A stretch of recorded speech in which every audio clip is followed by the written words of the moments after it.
जय श्री कृष्ण विद्यार्थी मित्रों, केम छो? मजामां ने? चलो आज આપણે ધોરણ 6 ના ગણિતમાં સ્વાધ્યાય 13 સમિતિ વિશે જ આપણે અભ્યાસ કરવાનો છે। હવે સૌથી પહેલા તમને એમ થાય પ્રશ્ન થાય કે સમિતિ એટલે શું? તો સમિતિ એટલે જો અહીંયા મેં તમને લખેલું છે કે આપેલ આકૃતિના બે સરખા ભાગ થતા હોય અને એ બંને સરખા ભાગ થતા હોય તો એ આકૃતિ છે એને સમિત કહેવાય। બરાબર? પણ જો બે સરખા ભાગ તો બધાય ના થાય। આપણે અહીંયા જોઈએ આ એક ચોરસ છે, બરોબર? અને અહીંયા આ એક લંબચોરસ છે।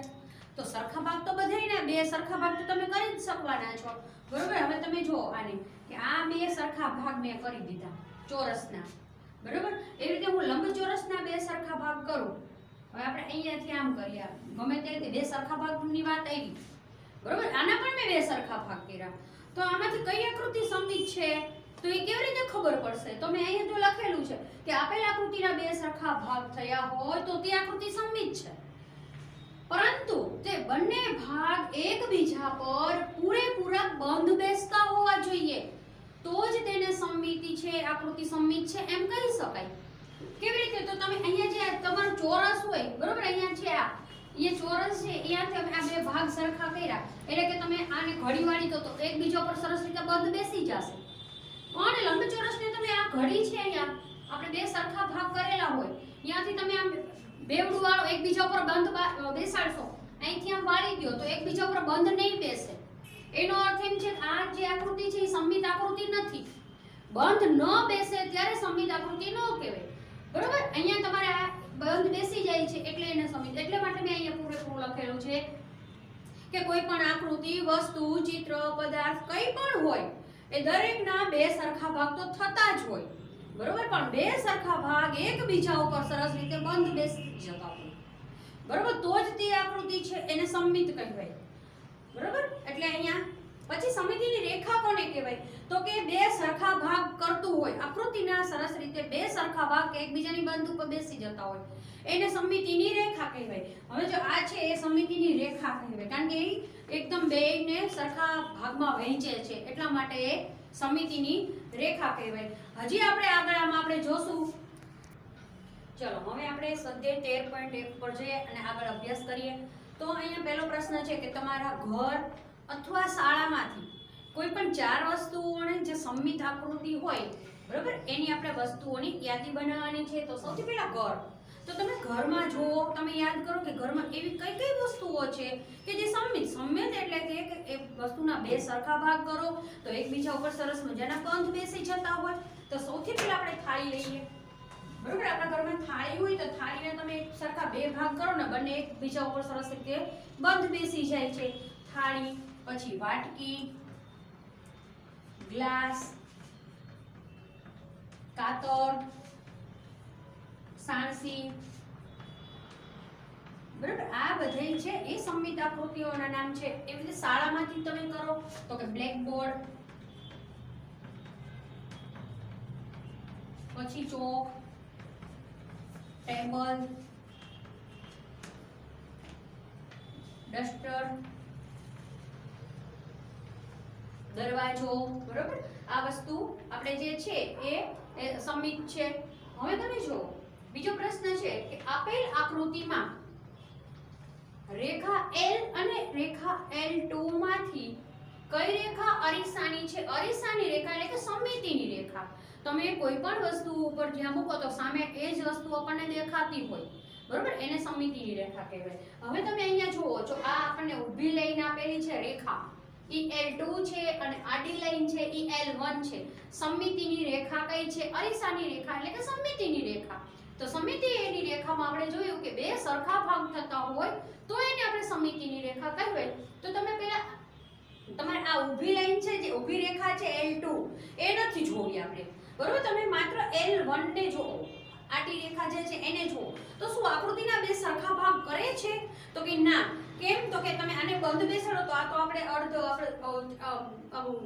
એરા જેવું છે, બરોબર? તો અહીંયા તો આપણે નીચે તો આ ચોરસ જેવું છે એટલે બે સરખા ભાગ કરતું નથી। તમે હવે આ L2 રેખા જુઓ તો કે બે સરખા ભાગ કરે છે।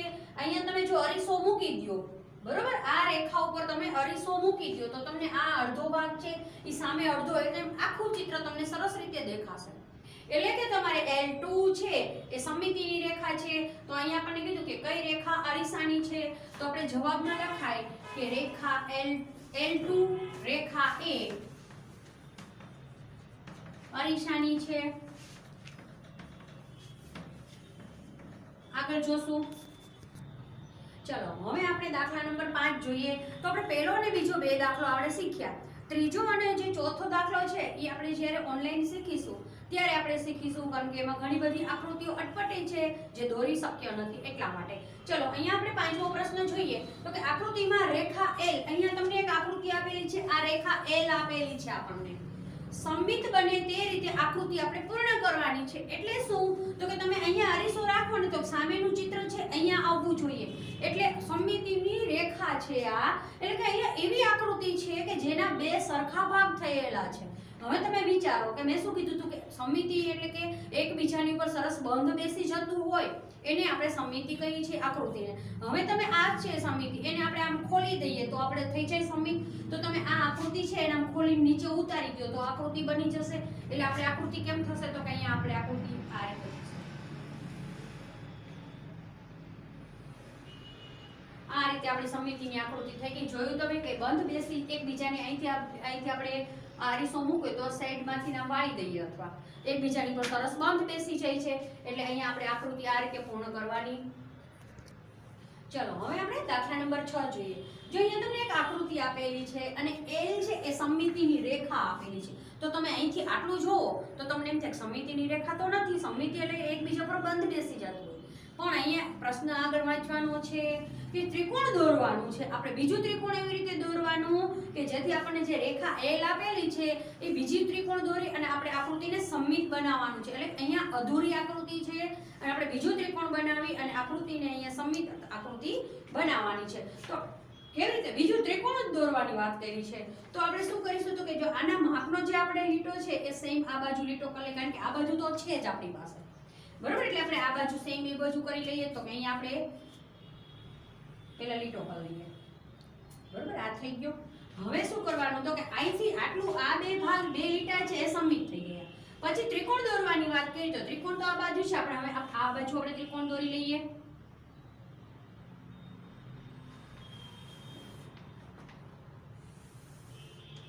હવે તમે જુઓ તો કે તમને હવે તમને થશે કે અહીંયા જે આકૃતિ છે એ સમમિત આકૃતિ છે. કેવી રીતે? તો કે તમે અહીંયા જે છે આ આપણી સમમિતિની રેખા L1 આપેલી છે, રેખા L આપેલી છે, બરોબર? ત્યાંથી તમે આ આકૃતિને બેવડી વાળો તો એકબીજાની ઉપર સરસ રીતે બંધ બેસી જશે. આ જે ખૂણા છે આના ઉપર બંધ બેસી જશે, આ ત્રિકોણ છે આના પર બંધ બેસી જશે. એટલે આપણે આ રીતે આકૃતિ દોરી અને આપણે અહીંયા જે પ્રશ્ન આપણને પૂછેલો છે કે આકૃતિ પૂર્ણ કરવાની વાત હતી કે અહીંયા આકૃતિ પૂર્ણ કરી અને આપણે રેખા જે દોરેલી હતી એને આપણે સમમિતિની રેખા આપણે બતાવવાની હતી. ચલો હવે આપણે 13.2 માં પહેલા આગળ જોઈએ. તો કે અહીંયા સમમિતિની રેખાઓ. હવે આકૃતિ આપેલી હોય તો એને ઘણી રીતે આપણે અલગ અલગ રીતે સમમિત કરી શકતા હોય, ઘણી રીતે આપણે ભાગ પાડી શકતા હોય, બરોબર? આપણે ચોરસ છે તો ચોરસને આપણે અલગ અલગ રીતે કેટલી રીતે ભાગ પાડી શકીએ છીએ.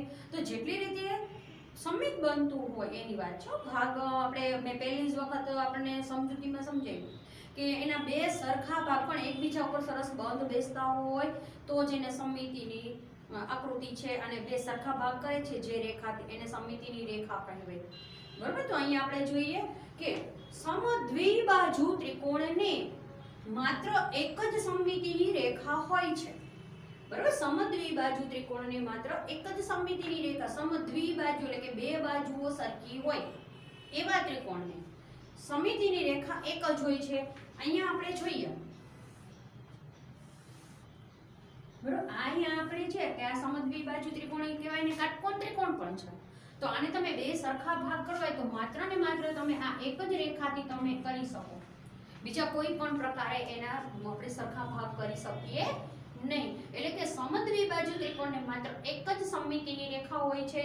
પછી સમબાજુ ત્રિકોણને ત્રણ સમમિતિની. સમબાજુ ત્રિકોણ એટલે કે એવો ત્રિકોણ કે જેની ત્રણ બાજુઓના માપ સરખા છે, બરોબર? તો અહીંયા તમે જુઓ આપણે આ ત્રિકોણ તો અહીંયા જે છે એ આપણે સમબાજુ ત્રિકોણ છે એને આપણે સરખા ભાગ કરવા હોય તો અહીંયા આપણે હું આ રીતે કરી શકું બે સરખા ભાગ. મારે એમ નથી કરવું તો હું બીજું આપણે અહીંયા તમને જુદું કરીને બતાવું છું. બરાબર? તો મારે એ રીતે નથી કરવો પણ હું અહીંયાથી આમ કરું તો પણ મારા બે સરખા ભાગ થાય છે. બરાબર? એવી જ રીતે તમે જો તો કે આમ કરું તો પણ બે સરખા ભાગ થાય અને હું આમ કરું ને તો પણ મારા બે સરખા ભાગ થાય છે. આપણે એટલે કે અહીંયા આ L1 કહેવાય, આ L2 અને L3 એટલે કે એને ત્રણ રેખાથી સમમિતિની રેખા કેટલી છે? 3. સમબાજુ ત્રિકોણને સમમિતિની રેખા છે 3. આપણે 3 રીતે એને સમમિત કરી શકીએ છીએ. હવે આગળ જોઈએ કે વિષમ બાજુ ત્રિકોણ કે જેની બધી જ બાજુઓ અલગ અલગ હોય એને એક પણ સમમિતિની રેખા ન હોય કારણ કે કઈ નક્કી જ ન હોય એટલા માટે એને એક પણ સમમિતિની રેખા હોતી નથી. પછી સમબાજુ ચતુષ્કોણને બે સમમિતિની રેખા હોય છે. ચતુષ્કોણની વાત આવી તો કે અહીંયા જે આપણે ચતુષ્કોણ દોરીએ છીએ બરોબર તો તમે જુઓ તો કે અહીંયા છે આ અને આ બરોબર આ છે એની બે જ છે બીજી એક પણ બને નહીં. હવે આપણે આગળ જોઈએ એટલે બે રેખાથી ચતુષ્કોણને આપણે બે રેખાથી સમમિત કરી શકીએ છીએ. પછી તો કે ચોરસને હવે આપણે ચોરસને સમમિતિની રેખા તો કે ચોરસ દોરો તમે બરોબર એ તો મેં તમને પહેલા જ દોરીને બતાવ્યું હતું કે ચોરસને મારે હું આ રીતે કરું તો પણ મારા બે સરખા ભાગ થાય એટલે હું આને આપી દઉં L1 નામ. પછી તો કે હું આને આટું કરું તો પણ મારા બે સરખા ભાગ થાય છે બરોબર તો હું આને L2 નામ આપી દઉં. પછી તો કે હું અહીંથી આમ કરું તો પણ મારા બે સરખા ભાગ થાય છે તો કે L આપણે અહીંયા 2 આપી દઈએ અહીંયા 3 આપી દઈએ. પછી હું અહીંયા આ કરું તો પણ હું બે સરખા ભાગ કરી શકું છું એટલે કે 3 પછી L4 એટલે કે ચોરસને આપણે ચાર સમમિતિની રેખા હોય છે. જો અહીંયા આપણે આવે છે કે ચોરસને ચાર સમમિતિની રેખા હોય છે. તમારે આ રીતે સરસ લાઈનમાં L1 L2 3 L4 પછી અહીંયા પાછું 5 દેતા નહીં ઉપર દીધું નીચે બે બાજુ આપણે L1 ને L2 એમ ન નામ આપીએ બરોબર. હવે એવી રીતે લંબચોરસની વાત કરી કે લંબચોરસની રેખા બે હોય છે તો કે કેવી રીતે તો આપણે હમણાં જ તમને દેખાડ્યું હતું પહેલા જ માં કે લંબચોરસ આપેલું હોય તો પહેલા લંબચોરસ દોરો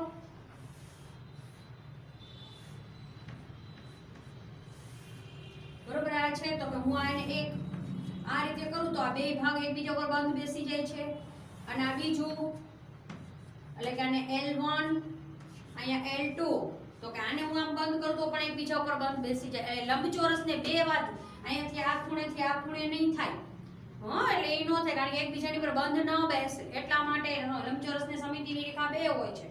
ત્યારબાદ વર્તુળની વાત કરીએ તો વર્તુળમાં આપણે સમમિતિની રેખા અસંખ્ય મળે છે. કેવી રીતે તો આપણે અહીંયા એક વર્તુળ દોરીએ બરોબર તો હવે તમે અહીંથી આ સમમિત કરો અને આના બે સરખા ભાગ કરી શકો. પછી ઝીણી અહીંથી હું આમ કરું કે આમ કરું તો બે સરખા ભાગ તો થવાના જ છે. એટલે વર્તુળને સમમિતિની રેખા કેટલી છે તો કે અસંખ્ય છે. પછી નિયમિત ષટકોણની વાત આવી તો કે એને કેટલી આવે તો કે 6 આવે. તો ષટકોણ આપણે છે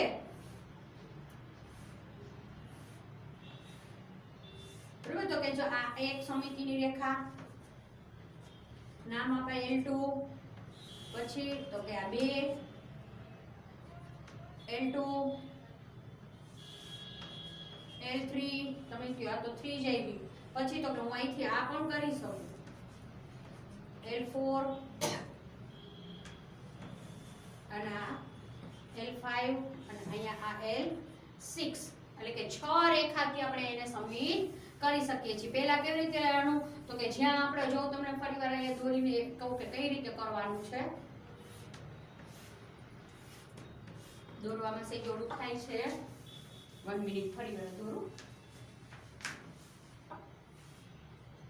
બરાબર. સૌથી પહેલા તમારે શું કરવાનું તો કે જ્યાં ખૂણા હોય ને એને લેવાના આપણે ટાર્ગેટ કરવાના બધે ખૂણેથી ખૂણો મેળવવાનો. પછી શું કરવાનું તો કે જે આપણી બાજુ છે આ બાજુ એને બરોબર મિડલમાંથી લેવાનું એની સામેની બાજુ મિડલ આવશે.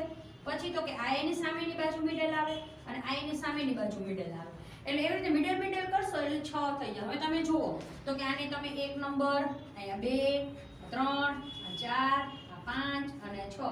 હવે આ તો સામે સામે થઈ ગયું. આ થઈ ગઈ એની સમમિતિની રેખા. એટલે કે ષટ્કોણ, નિયમિત ષટ્કોણ ને સમમિતિની રેખા 6 હોય છે. ચલો હવે જો આપણે 13.2 માં અત્યારે મેં તમને આગળ જે સમજૂતી સમજાવી બેટા, બરોબર, એના આધારે જ આપણે દાખલા નંબર પહેલો અને બીજો જે છે એ પહેલો અને બીજો જ્યારે આપણે ઓનલાઈન મળીશું ત્યારે આપણે શીખીશું. હવે તો કે દાખલા નંબર 3 જે છે એ આપણે અત્યારે જે શીખીએ 3 માં શું છે તો કે આપણને જે ત્રિકોણના આપણે નામ કીધેલા છે કે ત્રિકોણ છે, ચોરસ છે, લંબચોરસ છે, એની આપણે આકૃતિ દોરવાની છે અને એની સમિતિની રેખાઓ કેટલી છે એ આપણે લખવાનું છે, કોષ્ટક દોરેલું છે, બરોબર. ત્રીજો પ્રશ્ન આપણો એવો છે, શું છે તો કે સમબાજુ ત્રિકોણ દોરવાનું. પહેલા જો મેં તમને અત્યારે બધું જ દોરીને હમણાં શીખવાડ્યું અને બતાવ્યું, બરોબર. એવું રીતે સમબાજુ ત્રિકોણ, એ તો તમને પ્રશ્ન આપેલો છે, સમબાજુ ત્રિકોણ અને એની સમમિતિની રેખા પણ મેં તમને સમજાવી કેટલી આવે. પછી તો કે ચોરસી દોરીને મેં તમને બતાવ્યું અને સમિતિની રેખા બતાવી, એ સેમ એવો જ પ્રશ્ન છે.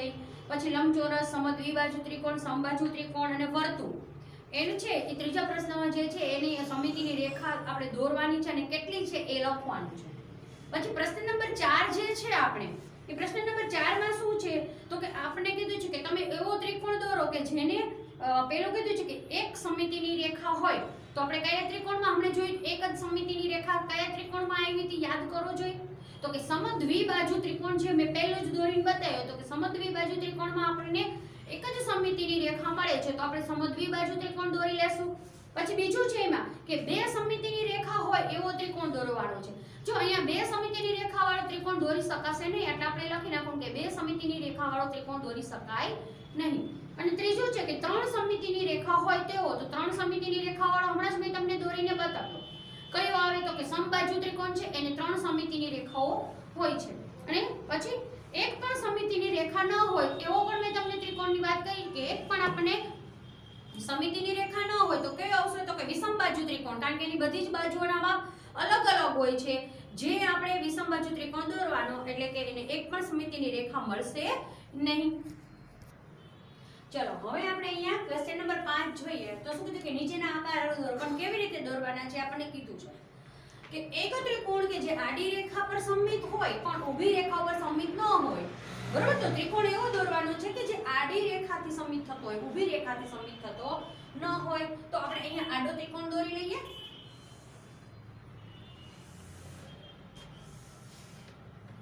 બરોબર, હવે તમે આ ત્રિકોણને છે સમિતિની રેખા આપણે અહીંયા કરીએ.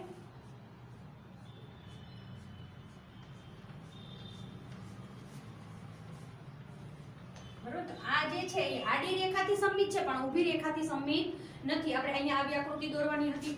હવે આપણે બીજું જોઈએ તો કે એક ચતુષ્કોણ જે આડી અને ઊભી બંને રેખાથી આપણે સમમિત હોય તો અહીંયા જે છે ચતુષ્કોણ છે એ લંબચોરસ થશે.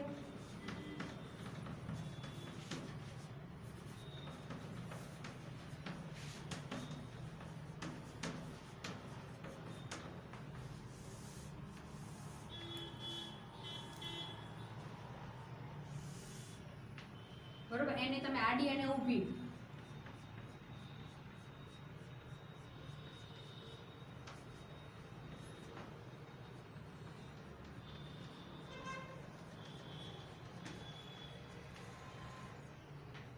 અને આડી અને ઊભી આપણે રેખાથી સમમિત કરી શકીએ છીએ.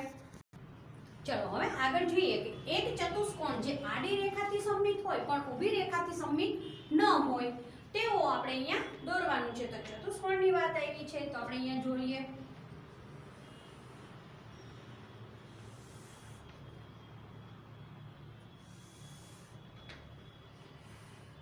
શું કીધું છે આપણને કે આડી રેખાથી સમમિત. તો અહીંયા આપણે આડી રેખાથી આના બે સરખા ભાગ આપણે કરી શકીએ છીએ.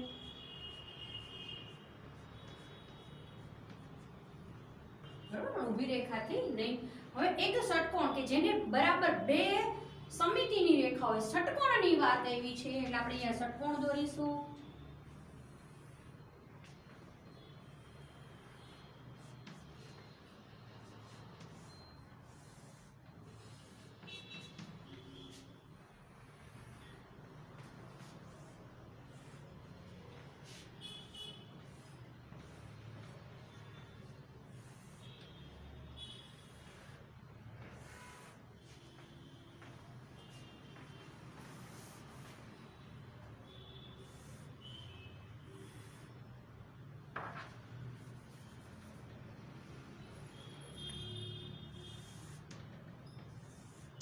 હવે તમે જો આ ષટકોણ જ થઈ ગયો, પણ આ નિયમિત ષટકોણ નથી, બરોબર. આને શું કીધું છે કે બે આપણે સમમિતિની રેખા હોય એ રીતે આપણે કરવાનું છે.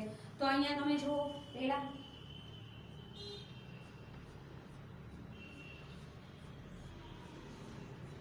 આ એક થઈ ગઈ અને એક બરોબર અહીંયા મિડલ થી કરતા જાઓ.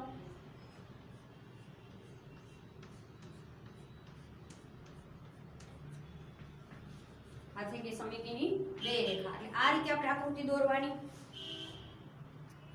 હવે આપણે આગળ છઠ્ઠું જોઈએ, પાંચમું જોઈએ કે એક ષટકોણ જેને 6 સમમિતિની રેખાઓ હોય એ આપણે આગળ જોયું તું. ફરીવાર આપણે ષટકોણ દોરીએ.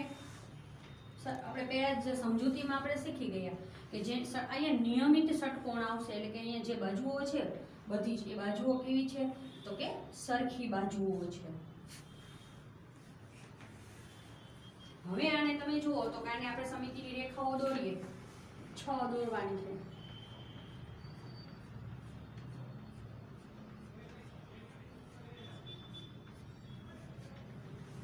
બરોબર, આપણે L1 દઈ દઈએ આને નામ. પછી મેં તમને શું કીધું, ખૂણે ખૂણા આપેલા લેવાના આપણે, બરોબર. એટલે આપણે અહીંથી આ ખૂણો લઈએ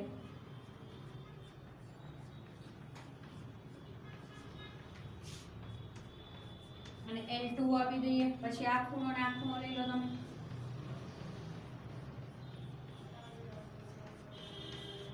અને L3 નામ આપો. પછી મેં તમને શું કીધું હતું તો કે બાજુ બાજુ લઈ લો, એટલે કે અહીંથી અહીંયા લઈ લો તમે.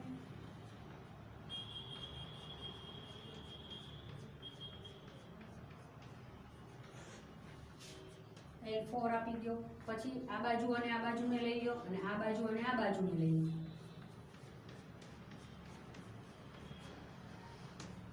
અને 5L અને અહીંથી L6 થઈ ગઈ 6 બાજુઓ, બરોબર. ચલો હવે આપણે ક્વેશ્ચન નંબર 7 જોઈએ કે અંગ્રેજી મૂળાક્ષરો A થી Z સુધીના આપણે લેટરો લેવાના છે.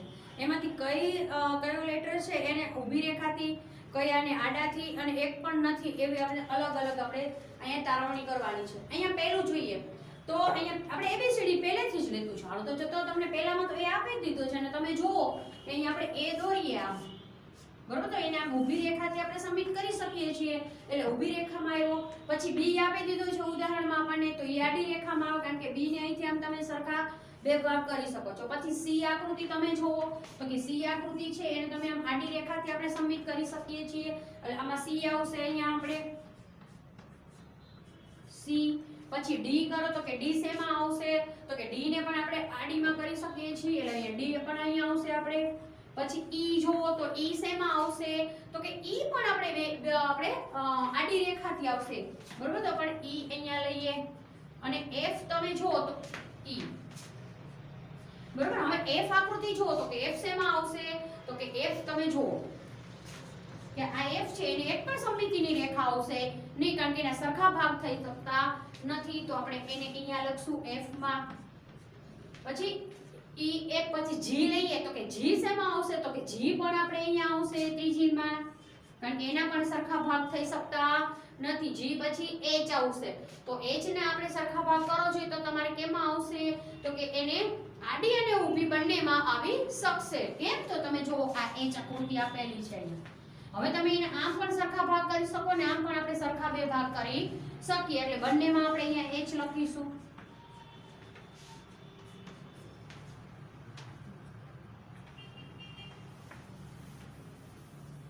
H પછી શું આવશે તો કે I. તો કે I છે, I પણ H ની જેમ જ છે તો એ પણ બંનેમાં આવશે આપણે. પછી J છે તો J શેમાં આવશે તો કે J ને આપણે સરખા ભાગ કરી શકતા જ નથી એટલે 3 નંબરમાં આવશે J. પછી K શેમાં આવશે તો કે 2 નંબરમાં આવશે K. એટલે કે એને એક આડી રેખાથી આપણે સમિત કરી શકીએ છીએ. પછી L છે એને સમિત થતો નથી એટલે L 3 નંબરમાં આવશે. પછી L પછી જે કે L M શેમાં આવશે તો કે એના ઊભા બે સરખા ભાગ થાય છે એટલે M અહીંયા આવશે. M ને સમિતિની રેખા આવશે નહીં એટલે N અહીંયા આવશે. પછી O તમારે 1 નંબરમાં પણ આવે, બરોબર.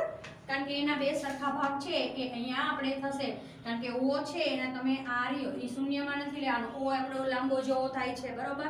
એટલે એકમાં પણ આવી શકાય અને બેમાં પણ તમે એને લઈ શકો છો, બરોબર? એટલે અહીંયા પણ તમારે 2 નંબરમાં પણ તમે એને કરી શકો છો, બે આડો અને ઊભું બંને પણ થઈ શકે છે. હવે તમે આગળ જોવો, LMNO પછી P, તો P છે એ તમારે એના આવશે નહીં, 3 નંબરમાં આવશે P. પછી Q તો આપણને અહીંયા ઓલરેડી આપી દીધો છે. પછી R છે તો કે R છે એ પણ તમારે અહીંયા જ આવશે R. પછી S છે તો કે તમે એને ક્યાં આવશે S, તો S છે જે એ પણ એના તમે બે સરખા ભાગ કરી શકશો ને, તમને એમ થાય કે આના બે સરખા ભાગ પણ થઈ શકે ને, અહીંયા બંધ બેસતો નથી એટલે અહીંયા S આવશે.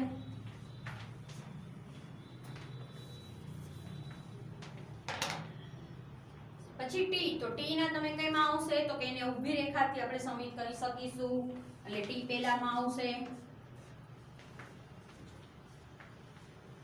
QRST. પછી U છે તમારે 1 નંબરમાં આવશે. પછી V, તો કે V તમારે 1 નંબરમાં આવશે.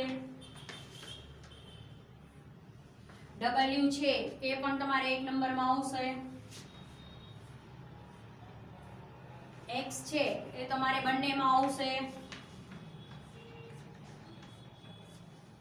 અને Y છે એ Y છે તમારે કહીને બરોબર, જો તમે આ રીતે Y કરવાની રીત બે જ છે. હું તમને કહું, જો આ રીતે તમે Y કર્યું હોય તો એને ઊભી રેખાથી આવશે, એટલે તો Y ને ડિપેન્ડ એ રીતે થાય છે કે આપણે કઈ રીતે Y કર્યો છે. જો ઘણી વખત આમ Y કર્યો હોય તો પાછો એનો ન થાય, બરોબર? એ ખાસ ધ્યાન રાખવાનું કે આપણે કઈ રીતે Y આપેલો છે એને આધારે આપણે લખવાનું છે. પછી x y ને z, z છે એ તમારે લાસ્ટ 3 નંબરમાં આવશે, તો અહીં આપણે z લખી નાખીએ, બરોબર? આ રીતે આપણે એની મૂળાક્ષરોને આપણે વર્ગીકરણ કરી લીધું. ચલો હવે અહીંયા આગળ એક પ્રશ્ન આપણે જોઈએ કે અહીંયા જો બાજુમાં દરેક તમને અહીંયા એક આકૃતિ આપેલી છે, એ ઊભી રેખાથી આપણે અરીસાની રેખા છે તો અરીસામાં એ કેવું દેખાશે એ આપણને કીધું છે. ઊભી રેખાથી તૂટક રેખા સાથે દોરેલો છે. આ રેખાને સમિતિનું એનું પ્રતિબિંબ કહેવામાં આવે છે.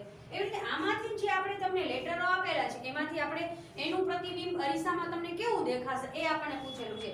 તો આપણે અહીંયા જોઈએ પહેલા તો કે અહીંયા તમને O આપેલો હોય, બરોબર? તો એની આપણે પ્રતિબિંબ કરો તો તમને કેવો નવો O દેખાશે. પછી બીજું શું છે તો કે E આપેલો છે, તો કે E આપ્યો તો કે એનું પ્રતિબિંબ તમને કેવું દેખાય, તો કે એની સામે તમે આમ દેખાવ E. પછી તો કે M આપેલો છે, બરોબર? તો કે એનું પ્રતિબિંબ તમને કેવું દેખાય, તો કે સેમ એવું જ દેખાય આપણને M નું પ્રતિબિંબ. પછી N આપેલો છે તો કે N નું પ્રતિબિંબ કેવું દેખાશે, તો તમારે જે આ N છે એનું ઊંધું દેખાશે આપણને, એટલે કે તમારે આવો N દેખાશે. પછી P, તો કે P છે P એનું પ્રતિબિંબ કેવું દેખાય, તો કે એની સામે આમ P ઊભો એવું લાગે. H છે H, તો કે એનું પ્રતિબિંબ તો કે સેમ ટુ સેમ એના જેવો જ દેખાય. હવે L નું પ્રતિબિંબ લ્યો તમે તો કે એને આ રીતે L દેખાય. પછી T, તો કે T છે એ સેમ એના જેવો જ દેખાય T. અને પછી S, તો કે આપણે S દોર્યો છે તો કે ઈ કેવો દેખાશે, તો કે આપણને આમ ટપાલીની ટ ડગલા ડ હોય તો એ એવો S દેખાશે. હવે V લઈએ આપણે તો કે V નું પ્રતિબિંબ આપણને કેવું દેખાય, તો કે સેમ એના જેવું જ આવશે. અને X વાળું લઈએ તો કે એનું પ્રતિબિંબ કેવું આવે, તો કે સેમ પણ એનું X જેવું જ આવશે, બરોબર? આ રીતે જે હતું આ સ્વાધ્યાયમાં આપણે બહુ કોઈ વધારે આ મહત્વ શીખવાનું નથી, કારણ કે આગળ જતા તમારે એ વસ્તુ આવતું નથી. પણ આ તો આપણે જે આપણા ભાગરૂપે આપેલું છે અને આપણને ખ્યાલ હોવો જોઈએ એટલા માટે આપણે એનો અભ્યાસ કર્યો. અને હજુ આપણે આમાં અમુક દાખલા જે આકૃતિઓ છે દોરવી અહીંયા શક્ય બને એમ નથી મારાથી, બરોબર? એટલે આપણે જ્યારે ઓનલાઈન મળીશું ત્યારે આપણે એનો અભ્યાસ કરીશું. બાકીનું આ બધું જ તમારી નોટબુકમાં લખી લેવાનું